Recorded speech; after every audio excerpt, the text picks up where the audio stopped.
Sa mga hindi pa po nakakatikim nito, sure na magtataka kayo dahil ito po ay tikoy. Kulay pa lang ibang-iba na doon po sa ating nakasanayan na piniprito po muna bago natin kinakain. Ito po ay tikoy ng mga taga Quezon. Umpisahan na po natin gawin yung kanilang napakasimple man pero napakasarap na kakanin at mamaya ko po i-explain yung pinakalasa nito. Sa isang mixing bowl, maglagay lang po tayo ng 2 cups ng glutinous rice flour or giniling na malagkit na bigas. Haluan po natin ito ng napakakonti lang, 1/8 cup lang po ng asukal. At ng isang lata ng tig 390 grams na condensed milk.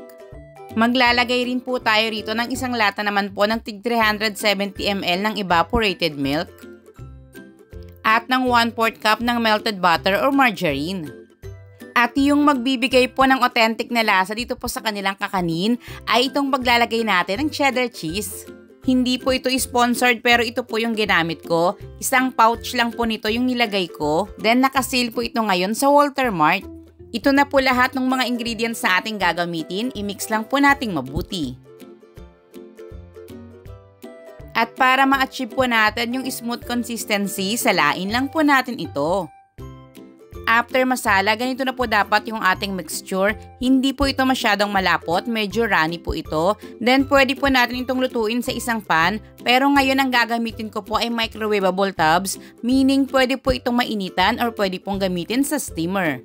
500 ml na microwavable tubs po yung gamit ko dito. Then bawat tub po, tig 315 grams naman po ng ating mixture yung aking nailagay.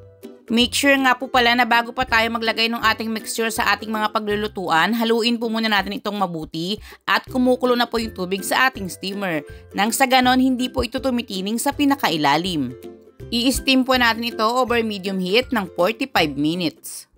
After 45 minutes, mag-toothpick test po tayo. Dapat po luto na ito hanggang sa pinakaloob. Huwag nyo nga rin po palang kalimutang lagyan ng tela yung pinakatakip ng inyong steamer nang sa ganon hindi po ito matuluan ng tubig.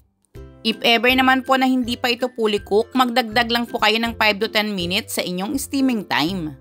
Yung pan or tab na ating gagamitin sa pagluluto, huwag nyo nga po palang kalimutang i-grease mabuti.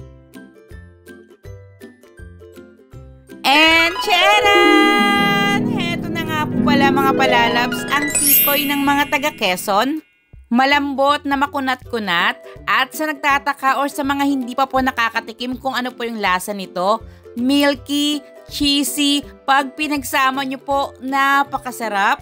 Ito po yung tikoy na mas masarap kainin kapag malamig, hindi po katulad ng nakasanayan nating tikoy na medyo matigas then piprituhin natin saka po ito lalambot at saka po pwedeng kainin.